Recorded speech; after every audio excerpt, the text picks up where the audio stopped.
Yo, what is up everyone? This is OJ over here from PlayerEssence and welcome to the Nintendo Switch news video. Let's go ahead and jump right into the first topics here, and that is Source Gaming is now reporting that Project Sonic 2017 will have a new character and a new gameplay component in addition to classic 2D levels and of course 3D levels. So they did say, basically a source that they had within the Sonic development team or within Sega, said that there will be modern 3D stages. However, in addition to that, there will be a brand new component plus a new character. So that's going to be really interesting to see what they do with Project Sonic 2017. That game is coming out to the PC, PS4, Xbox One, and Nintendo Switch. So I'm actually really looking forward to this game. I played Sonic Generations a while ago on the Xbox 360 and thought that was pretty cool. If they can take that and just expand upon it, I think 1080p 60 frames per second would be a fantastic target to shoot for when it comes to Sonic gameplay, just because I felt that Sonic Generations, at least on PS3 and 360, was a little choppy. The PC version is probably better because it can run at 60 frames per second. So if they can get that running full speed, 60 frames per second, 1080p, have it look good, have some new gameplay components in there, but still keep that classic Sonic Adventure style of gameplay, I still think that this franchise can be salvaged a bit. And I think that Generations was a good, I guess, starting point, but I feel that they've kind of derailed with Sonic Boom and all that stuff that they did, and it seems like they're getting right back on track with Project Sonic 2017. So we're gonna have to wait and see the final product, because you know how Sonic games are. You get really hyped and excited for them, and then when they come out, you're like, man, this isn't really good. So let's hope that they can put together a fantastic package overall, and Sonic can kind of get back on track in 2017 for the Nintendo Switch and of course PS4, Xbox One, and PC. Next, we're moving to the Wall Street Journal. Takashi Mochizuki is reporting that the standard capacity for Nintendo Switch game cards will be at least 16 gigabytes or around 16 gigabytes at launch. He's not saying that there couldn't be bigger game cards, but that's pretty much going to be the standard that you're going to see for many of the games. And then maybe later down the line, you might get 32 gigabytes, you might get 64 gigabytes, just depending on things. So here's the thing, some people got kind of confused with this and they're saying, oh, well, the maximum was 16 gigabytes. No, that is not the case. I think Nintendo Life might have reported that, but they clearly made a mistake. What it is that the standard size, so what most people are going to be using. So I think like the Nintendo 3DS, that uses like 2 gigabytes as standard, but if you want, you can get a bigger card. Like for example, I think Resident Evil Revelations on the Nintendo 3DS, that is like a 4 gigabyte card because they needed a bigger one. So most games still just use the 2 gigabyte and under, but with the Nintendo Switch, 16 is going to be the standard, and then from there you can probably go up. While we don't have many details on what games are going to be coming, what we do know is that Skyrim is probably going to be on there because it was shown off at the reveal trailer. Now Skyrim ranges in size. Like for example, the Xbox 360 version of Skyrim is like 6 gigabytes or something like that, and if you install it, like completely everything, it's like 6 gigabytes. Whereas like Skyrim Remastered on the PS4 and Xbox One is 22 gigabytes. So let's just say this comes out at launch and it's 16. I'm pretty sure they can fit it somewhere in between the Xbox 360 and PS4 and Xbox One remasters on a 16 gigabyte card, so it should be fine.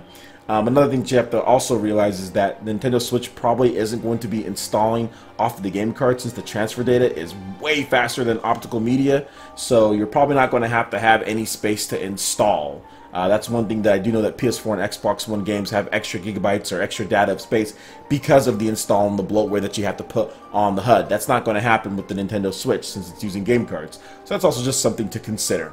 Next, we're going to move on to a report from Let's Play Video Games. Laura Kate Dale is reporting this, and she's saying the Nintendo Switch will support micro SD cards up to 128 gigabytes, and that's according to a source that she has.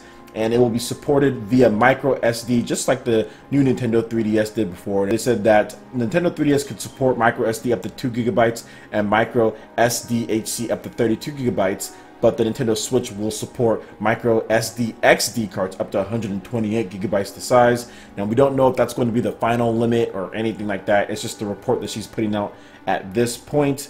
And she also said that the micro SD slot on the Nintendo Switch can be located underneath the handheld's kickstand on the model shown in the reveal trailer. So I think that'll be enough size going forward as far as what Nintendo wants to do. Some people are a little worried because they're looking at PS4 and Xbox One games and even some Wii U games and saying, hey, I don't think that's going to be enough space with 128 gigabytes. But we still have to see what type of technology they're using as far as compression, as far as what game size, the average game size that most people are going to have. I still think that people are just going to be buying games physically on their game cards, because I think the Nintendo Switch is going to have some really cool box art just based on the color schemes and what they're using at this point. I really think there's going to be some nice box art. So I think people are really going to just want to buy the game cartridges, but I understand that there's some digital warriors out there. But I think 128 gigabytes should be fine. And I think possibly down the line there might be something that you can have an add-on to have more memory or something like on the dock, or supporting external hard drives, because there's also a rumor saying that it's not going to support external hard drives. So we're just going to have to wait and see. I'm not too worried about it because I'm a physical purchase type of guy,